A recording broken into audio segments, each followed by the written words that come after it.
I am extremely, extremely blessed as far as having a great team as well, and as well as I think we're the first team to ever have three Teach Kentucky members on our team, myself and two others. And so that's just been phenomenal, having people that have similar experiences as you on your team. And for me, not and because we teams necessarily mean like one person from each subject is on a team. But when I think of a team, I think of a person across the hall that's also a math teacher. I mean, we literally do everything together. We plan together. Our classes do the same activities. And if it wasn't for her, I just, be lost. Because I mean, we're still young in the game. We still have a lot to learn. You learn so much from your first year, second year, but when you're talking to someone who's been doing this so much longer than you have, and they're just gonna know things that you don't know, and just because you haven't done it long enough. And so, just talking to them and working with her has just been phenomenal. And I think that, you know, I usually am a relatively independent person and like to necessarily do things my way and on my own. But when you don't know what to expect or what you should do, because it's not like any other job in the world. It's not like there's some protocol that you're following and then that's what you do. I mean, you have to. It's one of those jobs where you just have to feel it out, and you got to make those mistakes to learn. But if somebody can give you an idea and somebody can help you, it just makes things that much easier.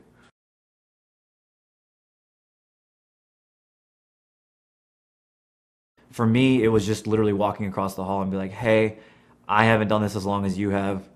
What are you guys doing? What are we planning to go? Where, things of that nature." I went and found them just because it's just stupid to think that you're going to be able to do this, and it's stupid to think to just sit there if you don't know something and just sit there and try to figure it out. Always ask questions. So for me, it was definitely going and just finding them, and they are helpful. That's the thing, is like no one's going to say no, I don't have time for you, or I don't want to do this. And you can tell who kind of wants to help you and who's more approachable and who's kind of like, okay, maybe I shouldn't bother them, or things of that nature. So I think, first off, just finding someone who's at least been doing it a little longer than you have, or even there was another situation where another first year teacher and I bonded because we were going through similar experiences. So it doesn't always have to be someone that's that much more experienced than you. It can be someone who's going through the same thing as you, and finding that common ground and bouncing ideas off each other and just feeling comfortable with the fact that, hey, this person's doing this for the first time too. So I'm not gonna feel stupid if I say something and it's just totally wrong, because they're in their head it's the same thing. So I think definitely being proactive about it, seeking people out, feeling out your staff. Because there's honestly certain people you just aren't going to learn that much from. There's in every building, there's going to be certain teachers that have already just established their stuff. They're just kind of hanging out toward retirement, and I think that's true of any job. And those aren't the people you want to approach. You want to approach the people who are still trying to change their lesson plans up, still trying to make gains, still trying to do different things and with their content, even though they've been teaching it for like 20 years.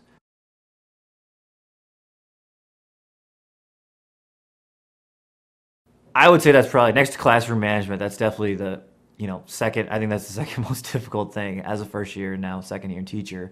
Um, and it's hard to do this, but if you can do it in advance, starting out early always helps. I think for me at least, working in Shelbyville, we have these things called professional learning communities where we're required by the district to submit our lesson plans in a formal format. So that forces you to kind of plan ahead of time because they're due. Like, you have to turn them in. Uh, After that, I think it comes down to planning ahead and just over planning, because you never want to be stuck with not enough stuff to do with your kids, because kids and nothing to do is by far the worst combination ever. It's like gasoline and matches. Don't ever have kids with nothing to do, because they're not gonna you're just gonna lose it. Like, you'll lose control of the classroom and something's gonna happen. So always over plan, do it ahead of time. Look at make sure I mean, and this isn't the ideal word, but if you can make your test before and then plan your lesson.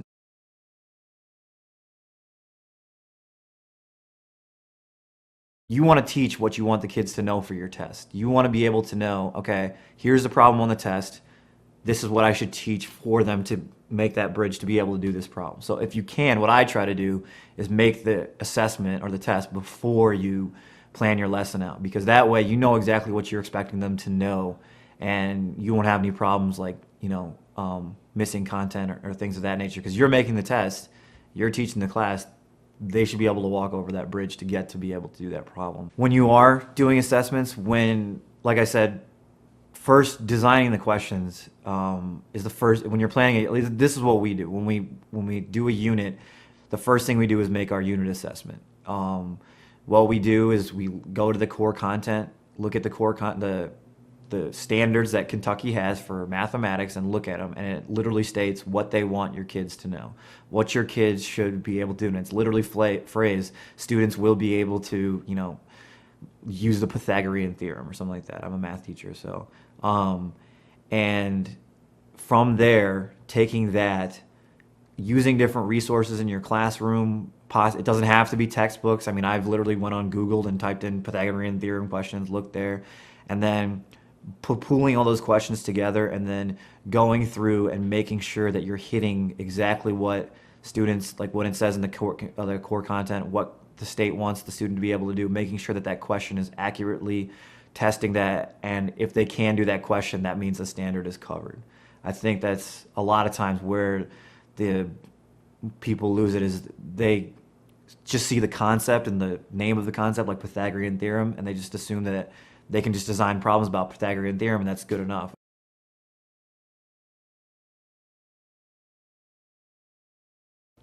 Being flexible too, I think having places, where there is a varied amount of time, when you get, the lesson changes, it's like a living, breathing thing almost. The lesson's gonna change even as the day goes on. I mean, you're gonna teach a lesson first period, and that might just totally blow up in your face. Make sure that the lesson is flexible enough so that you can change it and somewhat modify it, so that when second period comes around, you're not making those same mistakes that you just made in first period. And I've had lessons that literally, besides the actual physical work that they do, have been completely different by seventh period that started out a certain way, first period. So I think having flexibility in lessons is extremely important.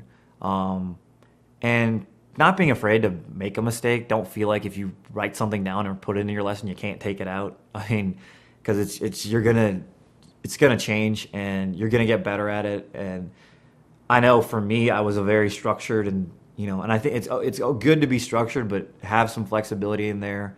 And I think that's the biggest thing, is just making sure that you can change it, that it's not set in stone.